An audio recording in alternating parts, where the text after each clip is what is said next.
I'm making a video game. The last time you saw it, it looked like this. Today, it doesn't. If you'd like to know what it looks like now, let's talk game design. First of all though, thank you to Mono in the previous Devlog's comments for pointing out that my disappearing platforms will start disappearing even if you're not actually standing on them. It comes as no surprise to me that I managed to make one prototype with less than a dozen mechanics and still have so many game-breaking bugs in it. This has now been fixed. And thank you as well to all of you that suggested new mechanics or fed back on what I'd got last time. I'll be implementing and playing around with some of those suggestions in the next couple of weeks. For now though, we need to address the badly drawn elephant in the room. I cannot draw. I've mentioned this a couple of times before, but it bears repeating because really, I can't draw. Sadly, video games need graphics. Don't get me wrong, text-based games are still great, but it's pretty difficult to make a 2D platformer with just letters. Difficult, but not impossible. So what do you do when you need graphics for your video game, but you have the artistic ability of a particularly talentless three-toed sloth? Easy, you cheat. When people talk about not being very good at art, they often use the phrase, "I can't even draw a straight line." Thankfully, game development generally happens on a futuristic wonder device known as a computer, and my particular computer has an art program, in this case, Paint.net.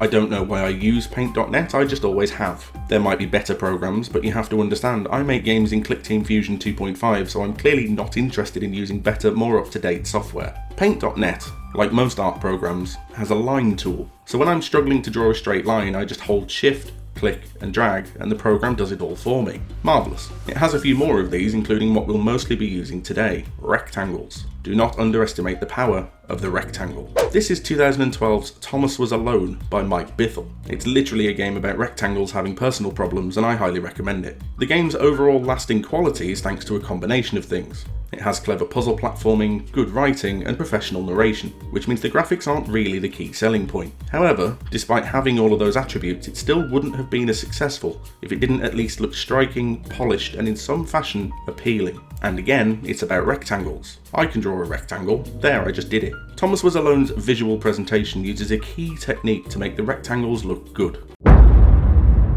I don't really know how to explain contrast, and thankfully, because you're a very intelligent person, please like this video and remember to subscribe, I don't think I need to. There's probably a very clever art theory thing that explains all about how and why contrast works, and how it tricks your eyeballs into going, that looks tasty. But I know so little about art that I need software to draw a straight line, so I'm clearly not the man to talk about it. What utilising contrast lets you do is make sure that the foreground, as in the stuff that's happening in the front of the screen that the player needs to care about, is sufficiently different from the background, as in the stuff that's happening in the back of the screen that the player doesn't really need to care about. Now, I don't want to sound pretentious, but it seems to me that being able to tell where your player character is might be handy if you're trying to do complicated and tricky momentum-based platforming and accentuate your game's feel. So I think we might want some of this contrast stuff. Another game that uses contrast effectively is Electronic Superjoy, which doubles down on the idea of making the foreground a strongly contrasting colour to everything in the background, and does so with such commitment that everything pops in a satisfying and sometimes headache-inducing fashion. And we're going to steal it.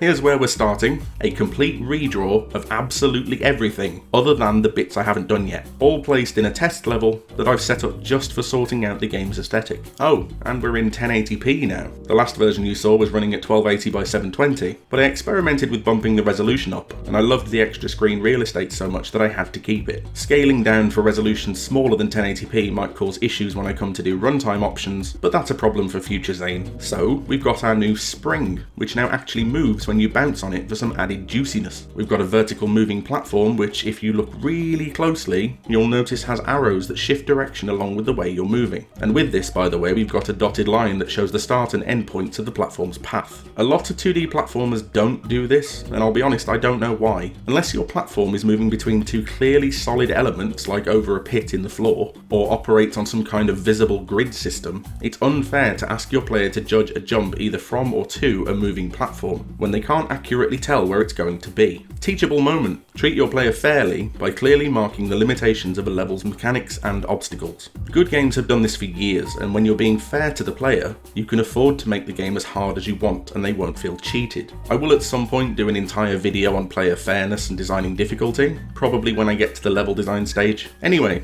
I've also redrawn the wind, which sounds incredibly poetic. It's now a sort of diagonal TV static effect with a lot of transparency in it, so you can clearly see your player sprite while you're stuck in it. The jelly floor also got redone, which is clearly an improvement over generic pink. And the spikes have had a makeover. In fact, I just cleaned them. I got rid of the blood stains because, frankly, that's just making the place look untidy. And I replaced that with a black and white pixel grid layout to make sure you'll notice when they're coming up. Because if you land on these, it's entirely on you. Get good. Just saying. I also replaced that thrusting swimming animation with something a bit more reasonable, so that I don't have to mark any future devlogs as 18 plus for suggestive content. But I'll be honest with you, that's not really why I'm here today. You can see that I've gone to great lengths to implement the most basic colour contrast there is. It's crystal clear and literally laid out in black and white. The main reason for this is this thing, this big, grey, boring background. Nobody likes this. It's dull, and it reminds me of my nan's colour choices when she's decorating the lounge. So now, the moment you've all been waiting for, revealing the background graphics.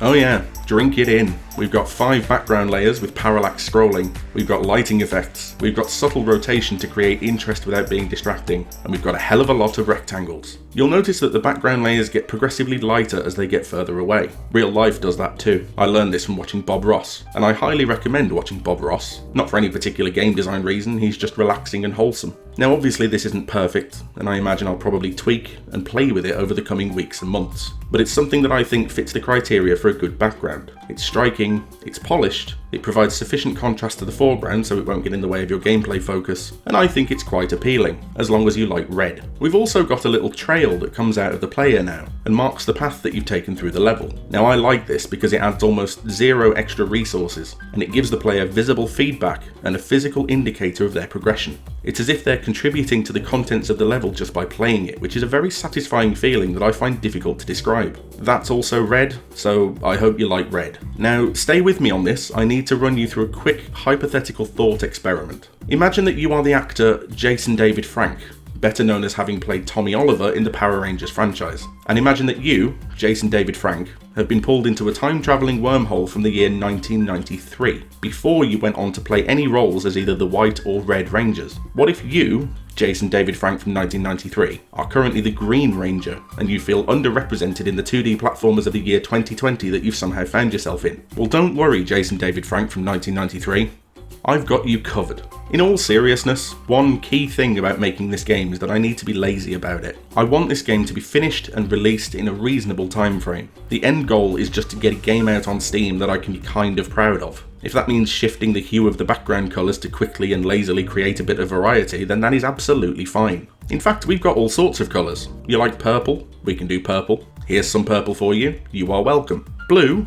Oh, you mean this one? Did you mean this blue? Or was it this blue? Because we've got both. Orange? Yeah, you can have orange. I'm not a big fan of orange, but to each their own. And then I asked my girlfriend what her favourite colour was, and then obviously she said, I can't believe you don't know what my favourite colour is. And then obviously we had an argument, and then obviously I slept in the spare room, and now obviously she's not talking to me. So obviously I made a pink one because she likes pink. That's not true, my girlfriend is lovely. How many Power Ranger colours have we got left? I can't really do black because it'd just look grey and we started with that. Oh, yellow. Does it work with yellow? Of course it doesn't. Yellow looks awful. Yellow is a terrible, horrible colour that I hate quite a lot. And this has absolutely nothing to do with the fact that every time CD Projekt Red delay Cyberpunk 2077, they do it on a bright yellow background, and now I've got some sort of yellow related PTSD. Nothing to do with that at all. So now I have something I am reasonably comfortable presenting in screenshots, with an aesthetic that I think accentuates the core focus of the game. I'm not done adding types of background either, so look forward to more of that in the future. This is just the rectangles and light beam version. I would love some feedback on it, whether you like it, whether you don't, whether Tommy was your favourite Power Ranger, whether you were even alive when Power Rangers was first on TV, whether I'm too old and I shouldn't have done that segment at all. Please leave them in the comments below, as well as any other suggestions or observations, because I like getting other people to do my work for me. And if you came here purely because of the title of the video, I don't want you to feel like I've clickbaited you, so let's recap what we've learned. How to make video game graphics when you can't draw. You should cheat as much as possible, be very lazy in exploiting the assets you end up making, use basic geometric shapes that you can manipulate via your engine of choice, and design with a basic understanding of what contrast does to your player and how you can use that to your advantage. There's obviously more to this topic, but this is all I can really demonstrate to you right now, so as development progresses I'll highlight the graphical improvements if and when they happen. Hopefully the next time I come to you via Devlog, I'll have figured out what I'm actually doing with this game. I still don't know if it's going to be like Super Meat Boy where you just get to the end of a level and win, or whether it'll be like N++ with a focus on scores and collectibles, or maybe it'll be a time-attacked speedrunning game like Dust Force. I have no idea, which is bad because I'm a game designer and ideas are literally what I'm supposed to do. I would love to have you here for the next video, so if you've enjoyed the story so far then please do leave a like, and remember to subscribe and switch those notifications on so you don't miss the next one. Thank you for watching, and I'll see you next time.